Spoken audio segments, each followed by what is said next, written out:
Queridos, eu gostaria de convidar a igreja a ficar de pé. É uma satisfação estar aqui na Igreja Batista Arsenal da Marinha. Como a Cíntia falou, sou prata da casa, né? Aqui fui criado e fui convidado pelo pastor André para compartilhar a palavra. E o texto que nós vamos ler está no livro de Lucas, no capítulo 10, do versículo 25 ao 37. Lucas, capítulo 10, do versículo 25 ao 37. A Miriam vai projetar para a gente na versão da século 21, Almeida século 21. E eu gostaria de uma leitura responsiva. Então eu vou ler os ímpares e os irmãos vão ler os versículos pares, que diz assim: Então se levantou certo doutor da lei, que para colocá-lo à prova disse: Mestre, que devo fazer para ter a vida eterna?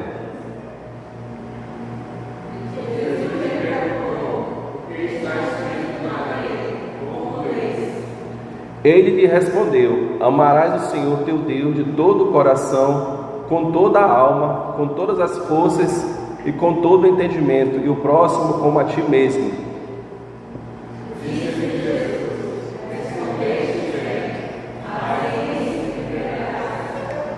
Ele, porém, querendo justificar-se, perguntou a Jesus: E quem é o meu próximo?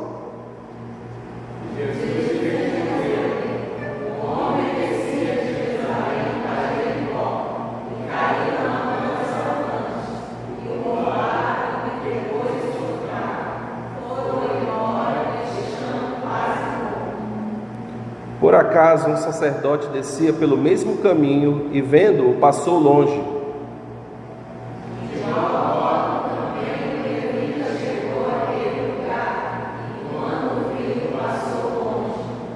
Mas um samaritano que ia de viagem aproximou-se e, vendo, encheu-se de compaixão.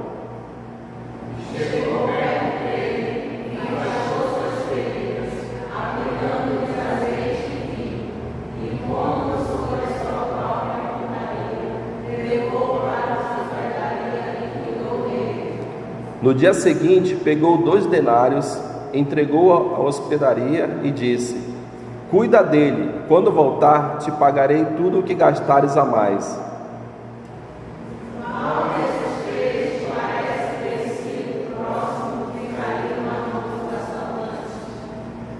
O doutor da lei respondeu: Aquele que teve misericórdia. Então Jesus lhe disse: Vai e faze o mesmo. Vamos orar?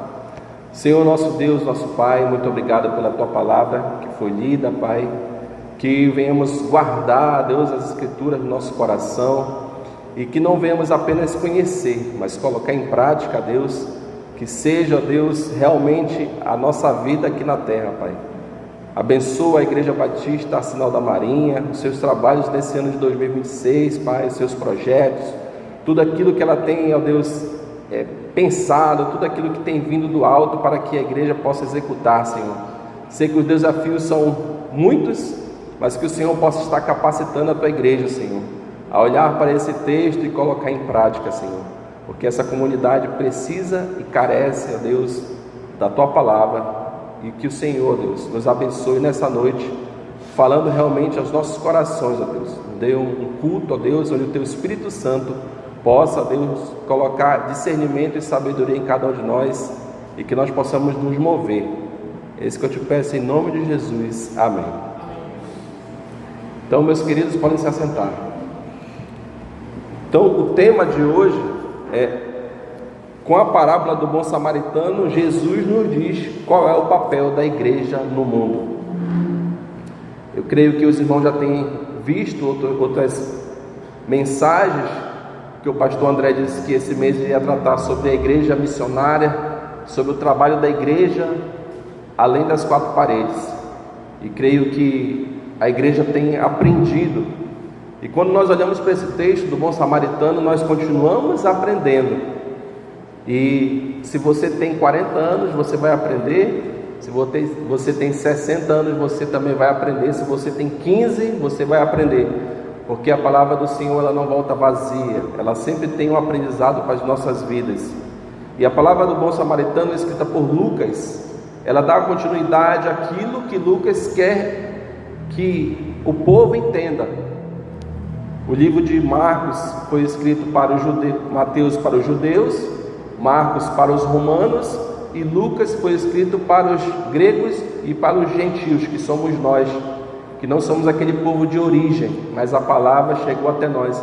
Então ele queria que as pessoas pudessem entender claramente a palavra do Senhor e pudessem entender quem era Jesus, o Filho de Deus.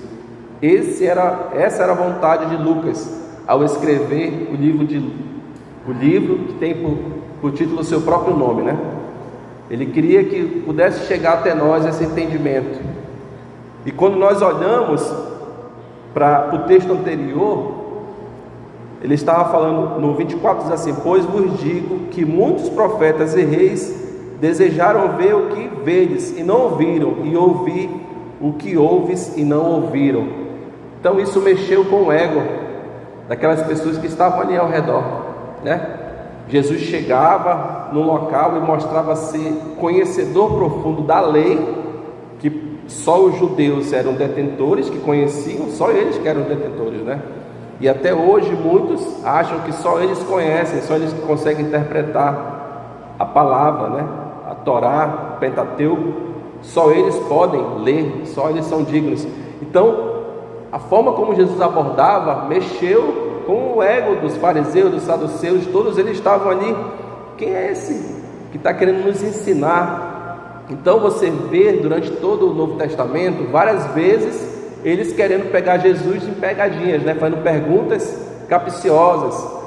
E aqui o doutor da lei faz essa ação. Ele era um advogado, ele sabia fazer uma pergunta.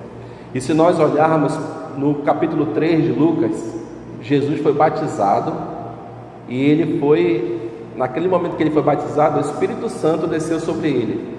Então o Filho, o Espírito Santo e o Pai estavam presentes, e o Pai disse assim: esse é meu Filho amado em quem me comprazo. Então ele tinha uma missão. E Satanás, durante o decorrer da nossa vida, ele tenta minar a nossa missão. Ele tenta jogar na nossa mente coisas que vão fazer a gente desacreditar naquilo que nós temos como missão. E aqui novamente Satanás usa o doutor da lei para que pudesse pegar Jesus, mas ele já tinha vencido Satanás. No capítulo 4 ele vence as tentações no deserto. É oferecido a ele poder, os reinos desse mundo, mas ele não aceita, porque ele tinha certeza, convicção.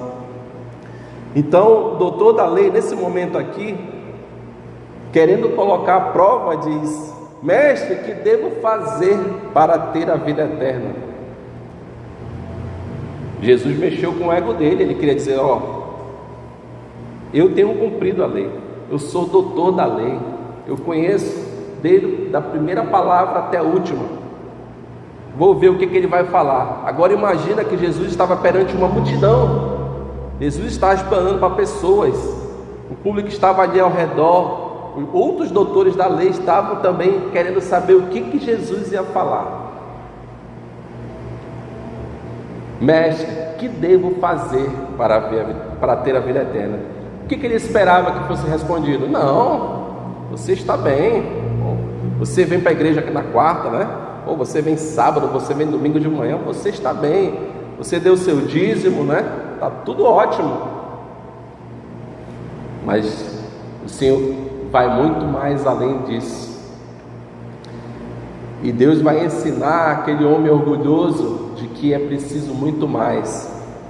E ele conhecia. E no 26 ele vai dizer assim: Jesus lhe perguntou: o que está escrito na lei? Como leis? Novamente, assim como Jesus respondeu a Satanás com a palavra, ele novamente usa a escritura. Ele diz assim: como leis? O que você tem entendido da palavra? Como ler?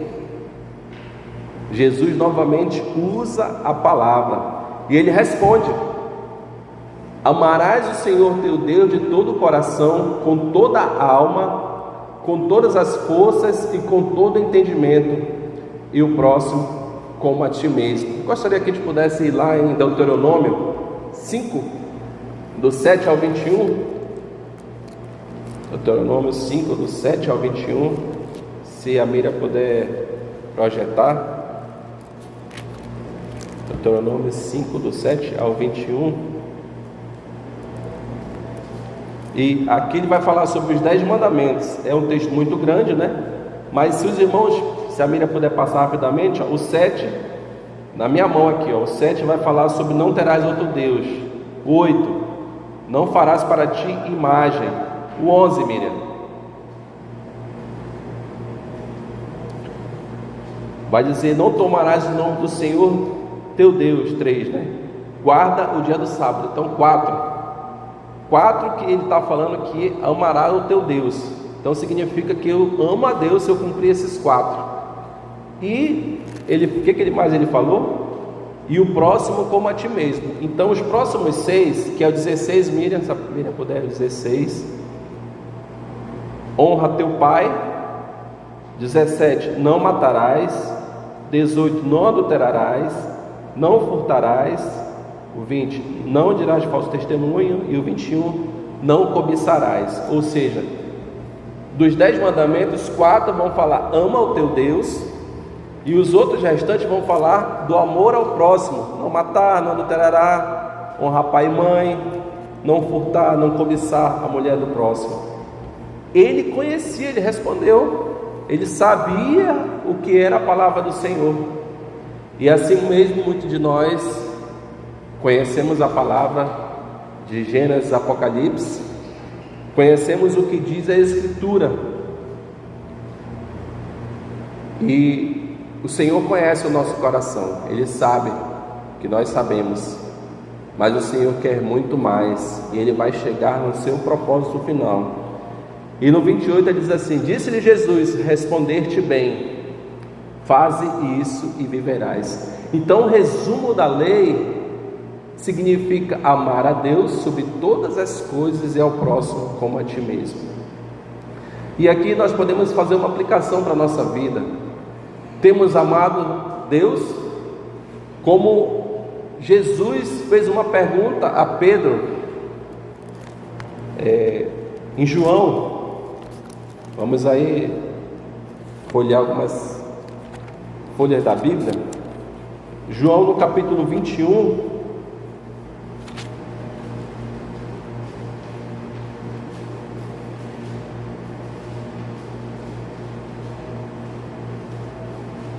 versículo 17, João, no capítulo 21, versículo 17. E pela terceira vez, essa é a conversa entre Jesus. Simão, filho de João, tu me amas? Jesus pergunta, tu me amas? E Pedro entristeceu-lhe por ter perguntado 3 vezes, tu me amas? E respondeu-lhe, Senhor, tu sabes todas as coisas, sabes que eu te amo. Jesus lhe disse, cuida das minhas ovelhas. Nós temos dito ao Senhor, Senhor, eu te amo.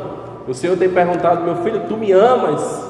Muitas das vezes nós estamos ajoelhados na nossa cama, orando, no nosso devocional, lendo a Bíblia, no momento de comunhão, e nós levantamos as mãos e dizemos, Senhor, tu sabes que eu te amo. E o Senhor pergunta, tu me amas? Se você me ama, apacenta as minhas ovelhas. Cuida do meu rebanho, como um pastor cuida dos cordeirinhos. Ele dá a vida pelas 100, como diz a história. Mas se uma fugir, ele vai atrás daquela ovelha perdida. E ele continua cuidando das 99, para que nenhum mal aconteça. Porque ele sabe que Satanás veio para matar, roubar e destruir.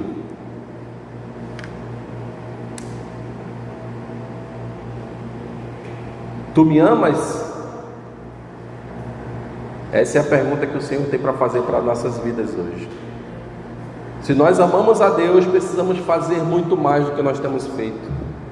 Se nós amamos a Deus, nós precisamos dar algo a mais do que nós demos em 2025. Precisamos nos empenhar, dedicar as nossas vidas, como nós cantamos: venho, Senhor, minha vida oferecer como oferta, e que essa oferta possa ser uma oferta agradável, que a igreja se desperte para ofertar a sua vida, porque esse é o papel da igreja. Com o bom samaritano nós aprendemos, Jesus nos ensina que devemos ter um papel onde nós estamos, que o bairro da Glória Vira Machado seja um bairro que possa provar essa palavra através da sua igreja, que seja uma igreja missionária, uma igreja que abraçou a missão de sair das quatro paredes, de voltar a princípios que às vezes se perdem, né? O mundo vai evoluindo, a tecnologia vai avançando, e às vezes aquela entrega do folheto deixou de ser interessante, aquele alto-falante que tinha em cima deixou de ser interessante. Onde eu pude testemunhar aqui ano passado, alguém contando, né? Acho que foi o Daniel, eu acho, que disse que ele ouviu uma voz e queria saber de onde é que vinha, né? E até que um dia ele descobriu que vinha do alto-falante da igreja. Os cultos na rua, a pregação da palavra realmente fora, porque nós precisamos avançar. E ele disse assim: ele, porém, querendo justificar-se, perguntou a Jesus: e quem é o meu próximo? A Bíblia, no Velho Testamento, já dizia quem era o próximo. Ele já sabia, porque nós acabamos de ver nos 10 mandamentos aqui. Ele sabia quem era o próximo. Só que no entendimento deles, o próximo era aquele que estava ali ao redor. Só o povo judeu. Lembrando que Lucas escreve para quem? Para os gentios, os gregos, para nós. E o povo judeu fazia uma discriminação. Para eles, o contato com certas pessoas era algo que não era aprovado por Deus. Isso era o entendimento deles. E ele, querendo justificar-se, quem é o meu próximo? A gente às vezes pergunta: quem é o meu próximo? Até onde eu posso ir? Existem muitas pessoas, assim como esse personagem que nós vamos ver aqui na frente. No 30 diz assim: Jesus lhe respondeu: um homem descia de Jerusalém para Jericó e caiu na mão de assaltantes, que o roubaram, e depois de espancá-lo foram embora, deixando quase morto. Esse é o próximo. O próximo não tem cor, não tem raça, não tem altura, não tem peso, não tem beleza, não tem conta bancária. Ah, porque aquela pessoa é legal. Não é isso.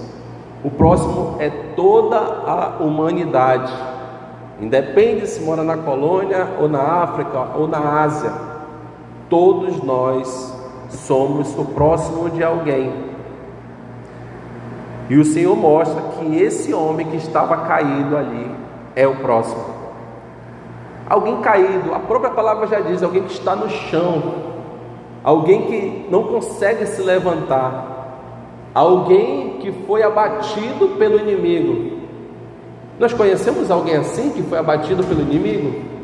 Alguém que está sendo envergonhado, alguém que o ladrão salteou a alegria dele, a sua paz, que tirou as suas roupas, que levou tudo que ele tinha naquele momento. Nós conhecemos alguém assim? Alguém que foi derrotado pelos salteadores? Será que nós conhecemos? Será que nós conhecemos alguém que foi espancado, humilhado, que está aquém da sociedade, que as pessoas não olham mais para ela? Será que nós conhecemos? Será que na nossa rua tem alguém assim? Na nossa família? Pessoas que não conseguem levantar a cabeça porque sentem vergonha? Esse homem está caído. Ele fala: esse homem é o próximo. E quem se importa com essas pessoas que estão caídas? Essas pessoas estão envolvidas em prostituição, em tráfico, são ladrões.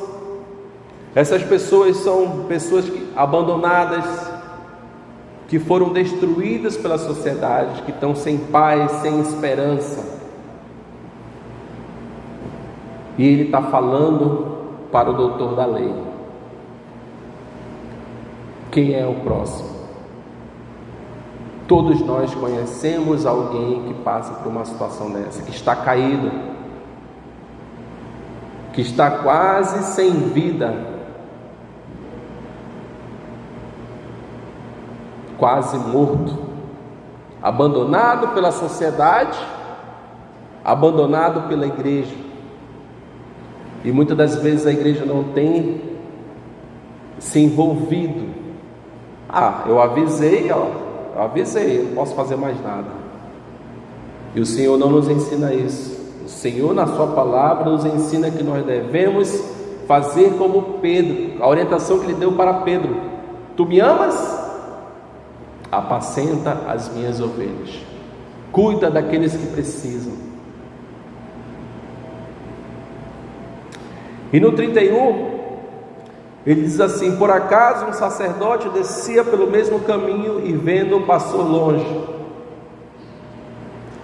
No 31 nós temos um sacerdote, e no 32 nós temos quem? O levita. O sacerdote nós podemos ter aqui como alguém que tem uma liderança na igreja, alguém que tem um ministério, que pode ser o pastor, pode ser a diretoria da igreja, pode ser alguém que está envolvido nas programações da igreja, na parte organizacional, que seria o sacerdote. E ele fala no 31 que por acaso o sacerdote descia pelo mesmo caminho, ou seja, é no fluxo da vida. As pessoas que estão caídas é no nosso caminhar, é no nosso caminho, é na estrada da vida, é por onde nós andamos, é no hospital, é na escola, é na igreja, é no futebol, é na academia, é no shopping, onde nós andamos, é no supermercado, na igreja. Existem pessoas caídas, e então pelo mesmo caminho anda o sacerdote, anda aqueles que estão caídos, que estão à mercê da sociedade, que estão abandonados. E vendo passou longe. Queridos, isso aqui, Jesus contou essa história porque ele foi provocado pelo doutor da lei. Ele queria mostrar para o doutor da lei que ele estava fazendo errado. O doutor da lei achava que estava cumprindo toda a lei. Ele estava amando, mas aqueles que estavam ao redor dele, aquele que para ele era judeu, esse é meu irmão, teve um comportamento de adoração diferente, não era para ele um irmão dele.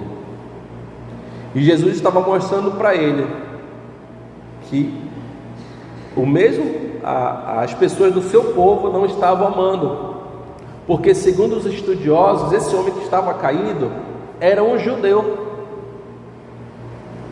e o sacerdote deveria ser o primeiro a ajudar aquele homem. Então o povo se espantou naquele momento. Como é que pode? Não, o sacerdote ele seria o primeiro a cuidar, mas não foi o que ele fez. Então muitas das vezes a liderança da igreja, a diretoria, não estão preocupados com o próximo, estão preocupados com a organização da igreja, com o culto que vai ter na igreja, com as programações da igreja. Vamos orar pelas programações internas dentro da igreja.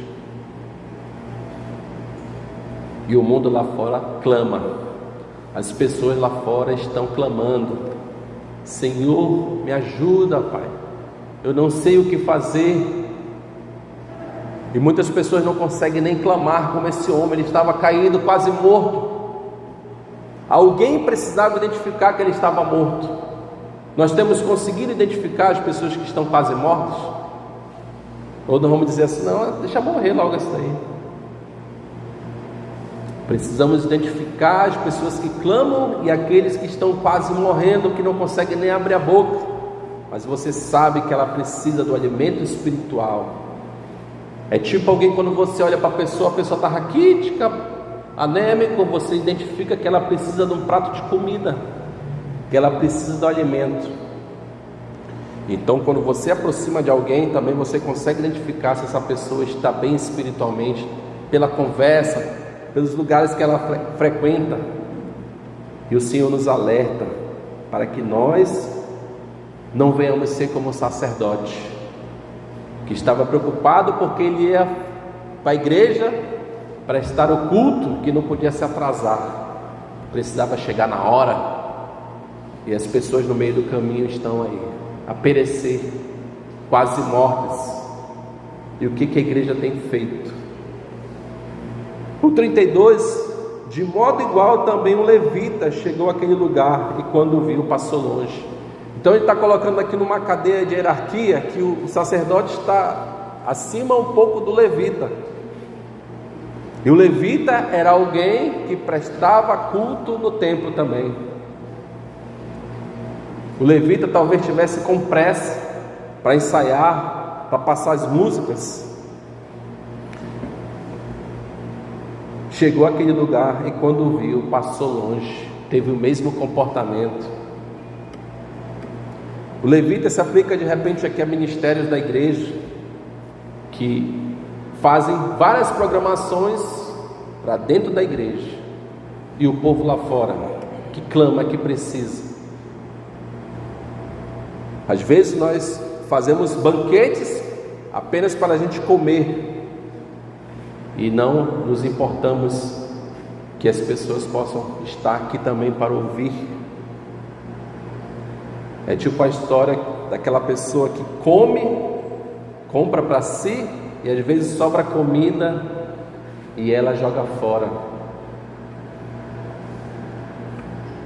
Vi certa vez um levantamento de que se aquele resto de comida que essas pessoas de restaurante doassem para as pessoas que estão carentes, necessitadas, 50% das pessoas teriam saciado a sua fome. Cerca de 600 milhões de pessoas nesse momento não têm o que comer, não têm um alimento. E no Brasil, cerca de 50 milhões de pessoas não têm o que comer agora, estão com fome, porque a igreja também poderia fazer essa diferença. Nós precisamos aprender com a Escritura o quanto nós devemos ampliar a nossa preocupação. É nos preocuparmos, não é apenas, vamos fazer alguma coisa, né? Não, vamos orar, vamos pedir que o Senhor nos oriente, o que nós devemos fazer. Não apenas receber o poder, porque recebemos, Atos nos fala que recebemos o poder para pregar, ter coragem, mas precisamos nos envolver, como diz a música, me envolver, me entregar e dizer ao mundo que Jesus voltará. Sair da nossa zona de conforto, do ar-condicionado. E o 33, aliás, vamos ler Mateus, antes de nós passarmos para a próxima, vamos ler Mateus capítulo 25, se a Mira puder também projetar, Mateus 25, Mateus capítulo 25, do 34 ao 46.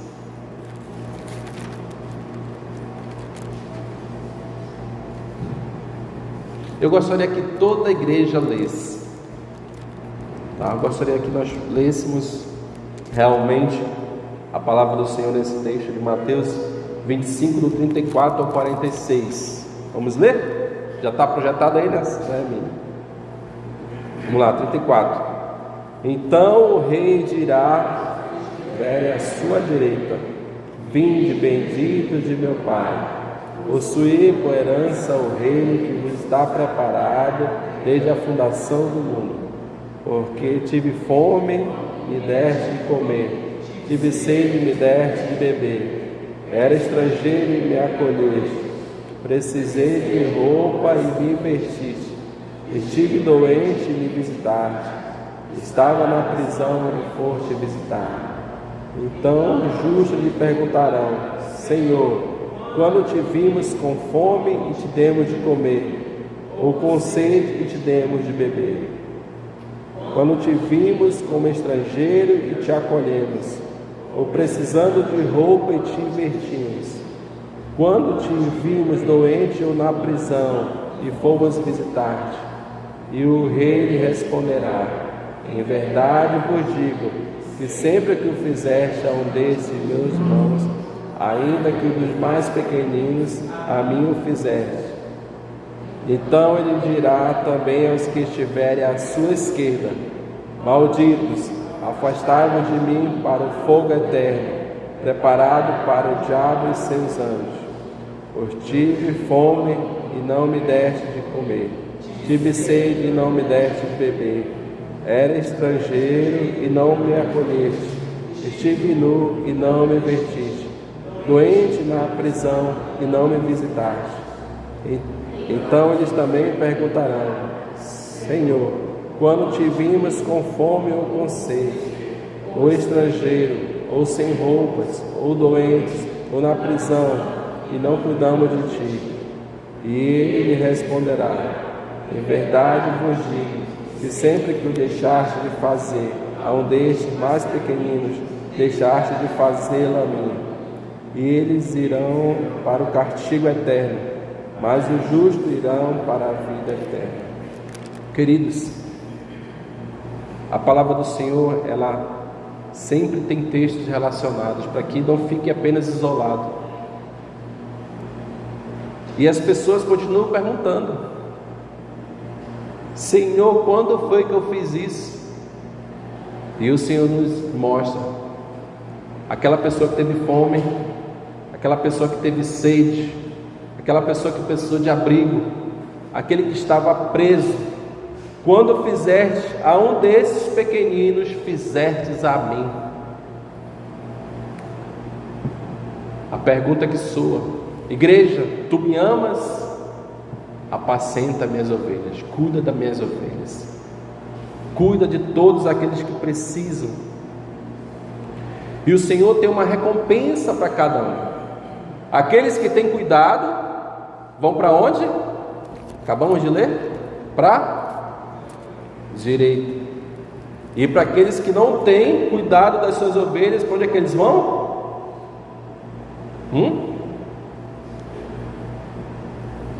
Nós temos uma opção de ser bênção, de estar com Cristo nos céus. Se nós recebemos esse amor, precisamos multiplicar esse amor. Se a nossa vida é farta, precisamos multiplicar essa fartura. Se a nossa vida é de alegria, precisamos multiplicar essa alegria.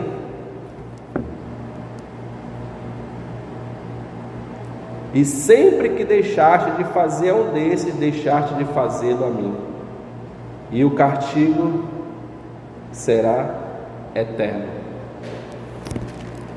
Nós temos uma opção: ser uma igreja que abençoa, uma igreja que faz a diferença, a igreja verdadeira, genuína,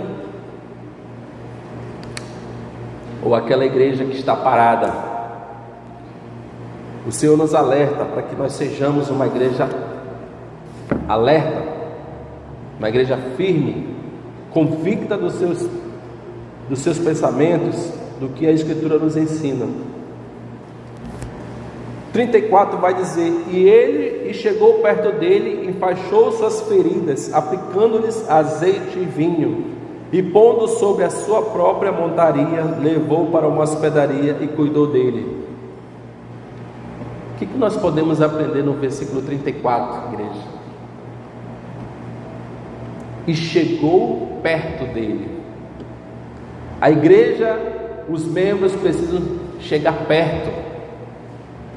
Não é de longe, é perto. Precisamos criar, pedir do Senhor sabedoria, para que nós possamos criar formas de chegar perto das pessoas. Como é que eu vou chegar na casa daquela pessoa? Como é que eu vou visitá-la? Como é que eu vou orar com ela? E chegou perto, enfaixou suas feridas. Ele viu que a pessoa estava ferida, aplicou-lhe azeite por causa da dor, para aliviar a dor, era o remédio. Não tinha dipirona, não tinha torcilax, e derramou vinho, que era para limpar a ferida, pondo sobre a sua própria montaria, o seu cavalo, não era o carro, era um cavalo, não tinha ambulância, era o cavalo, ou um outro tipo de montaria, levou para uma hospedaria. Então aquele homem estava perto, cuidou das feridas, ele colocou aquele homem, ele fez força, colocou o homem na montaria. Imagina, né, uma pessoa da mesmo peso que eu, difícil para você colocar em cima do cavalo.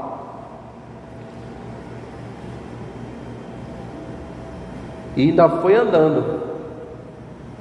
Pelo que se calcula, a distância esse percurso de Jerusalém para Jericó era cerca de 25 quilômetros.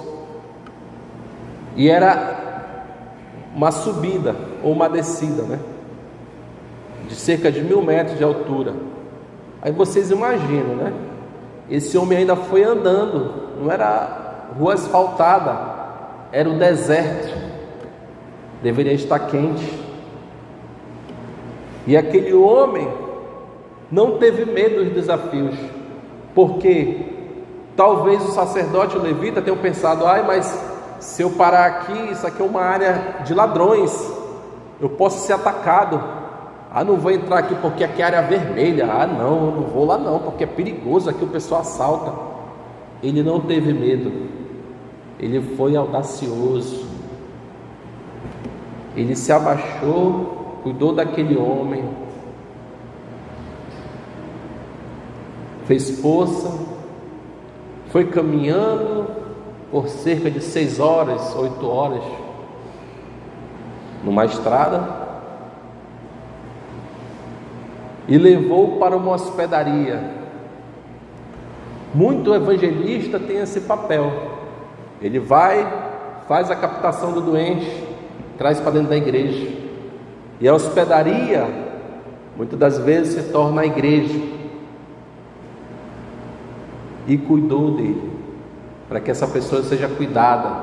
A pessoa que chega na igreja, que está chegando, bebezinho na fé, possa ser discipulada, possa ser cuidada, possa ser evangelizada, possa ser abraçada, possa ser aquecida, possa ser ensinada, para que ela venha também a ter a sua fé avivada para a caminhada cristã. Esse homem, ele gastou tempo. Ele poderia ter um compromisso também, assim como o sacerdote ou o levita, mas ele gastou tempo. Precisamos investir o nosso tempo. Hoje eu vou tirar 15 minutos, porque eu vou visitar a irmã que mora lá na Baixada. Hoje eu vou tirar 15 minutos, porque eu vou visitar o irmão que mora lá na Baixada. Estou sentindo a falta dele. Hoje eu vou visitar uma pessoa que eu passei, eu vi essa pessoa e alguma coisa tocou no meu coração para mim lá. Vou lá falar da palavra para ele. O Senhor quer nos desafiar. O que nós temos feito, igreja? Nós amamos a Deus? Precisamos mostrar. A nossa salvação não é comprada com obras. Não é isso que o Senhor está nos dizendo. A salvação, ela faz parte de todo um processo. E aquele que ama Cristo tem boas ações. Aquele que ama Cristo faz o bem.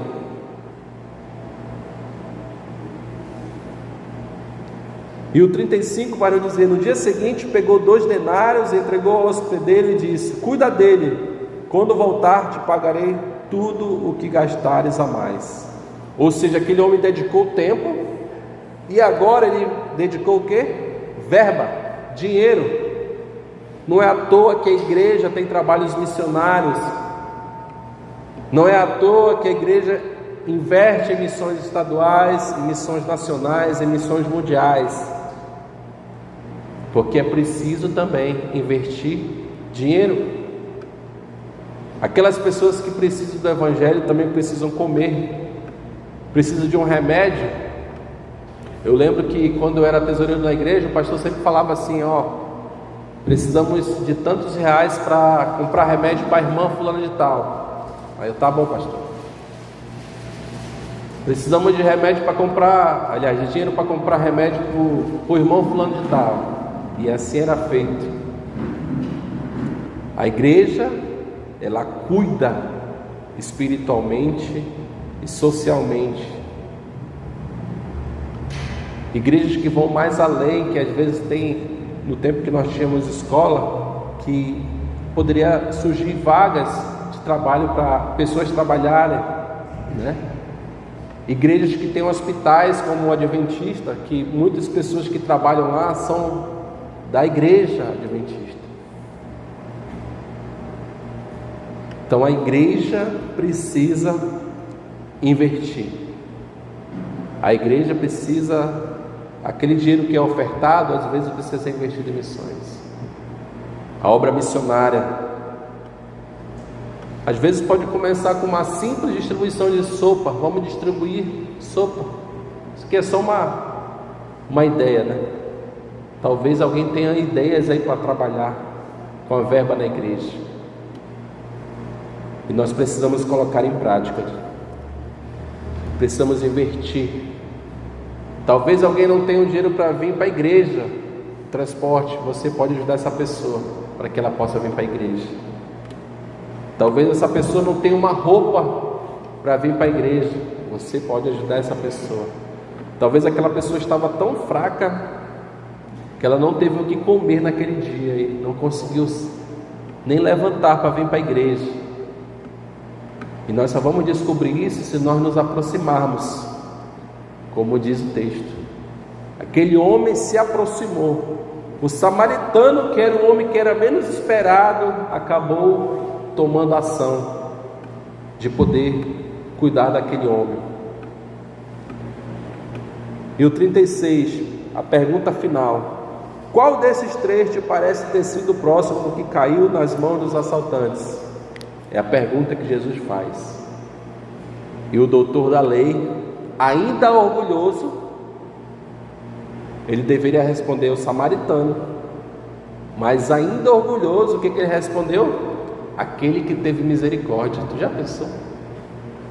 No final, depois de toda essa história, ele ainda estava com orgulho no coração de que ele era o doutor da lei, que ele tinha a verdade, que ele era o cara que conhecia de Gênesis até o Gênesis, Número, Levítico, Deuteronômio, conhecia toda a palavra. Então Jesus lhe disse: vai e faze o mesmo. Quem foi uma outra pessoa que perguntou a Jesus: Senhor, o que faço eu para herdar a vida eterna? O jovem rico. O jovem rico chegou: Senhor, o que faço eu para herdar a vida eterna? Aí o Senhor conheceu o coração dele e falou bem assim: vai, vende tudo que tu tens e segue-me. Aí ele foi embora. E aqui, mesmo depois de contar essa história, de mostrar para ele quem era o próximo, ele ainda falou: aquele que teve misericórdia. Ou seja, ele não entendeu, ou ele não ia colocar em prática. E o que nós vamos fazer a partir do momento que nós lemos esse texto? Aqui não é a palavra do Fredson, aqui não é a palavra que o pastor pediu para pregar, não é. Aqui é a palavra de Deus. O que nós vamos fazer quando nós pegamos esse texto para colocar em prática? Estamos que nem o doutor da lei, coração duro, achando bam? Ou nós temos um coração humilde, um coração de servo, um coração quebrantado, que diz assim: Senhor, eu sei que eu tenho feito a tua obra, mas eu quero fazer mais. Senhor, eu sei que eu tenho dedicado tempo, mas eu quero dedicar mais. Senhor, eu sei que eu tenho invertido, mas eu quero invertir mais. Renova-me. Eu quero mais de Ti e menos de mim. Que diminua eu para que Tu cresças, Senhor. Que diminuamos para que a igreja cresça, para que o trabalho avance, para que vidas sejam impactadas, renovadas, e a igreja seja uma igreja ardente por missões.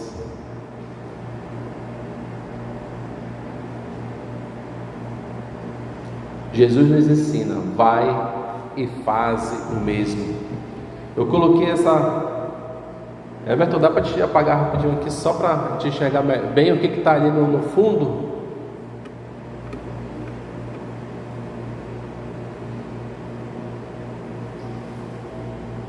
Nós temos os 4 personagens: o homem caído, o samaritano cuidando, o levita e o sacerdote, todos de costa. E aquele homem parou e cuidou daquele homem caído. Que nós possamos aprender a investir o nosso tempo e a fazer com que a obra do Senhor possa se expandir. Eu gostaria de ler aqui a minha conclusão, para que os irmãos possam... Obrigado, Everton. E a conclusão, meus irmãos, que eu tenho desse texto é a seguinte: precisamos parar de ignorar os perdidos. Precisamos ter compaixão e não julgamento. Precisamos nos aproximar, criar relacionamentos, não só convite para o culto. Vamos lá para o culto? Não, criar relacionamentos, cuidar das pessoas, ações práticas, invertir nosso tempo e recurso, acolher, caminhar junto. A gente lá na igreja iniciou um estudo do livro Homens Mais Parecidos com Cristo. E além disso, assim que acaba o culto, nós sentamos com outro irmão e vamos orar, porque nós queremos criar relacionamento, saber, naqueles 2 minutos ali, você ficar sabendo tanto da vida da pessoa, que você diz assim: eu não sabia que esse irmão estava com tanto problema, e você cria vínculos. Então, se nós amamos a Cristo, se nós amamos a Deus, nós precisamos sair da nossa zona de conforto, tocar nos caídos, nas feridas, anunciar a Cristo. É isso que o Senhor quer, que nós sejamos uma igreja viva, uma igreja que se importa, que nós possamos aprender com a história do bom samaritano,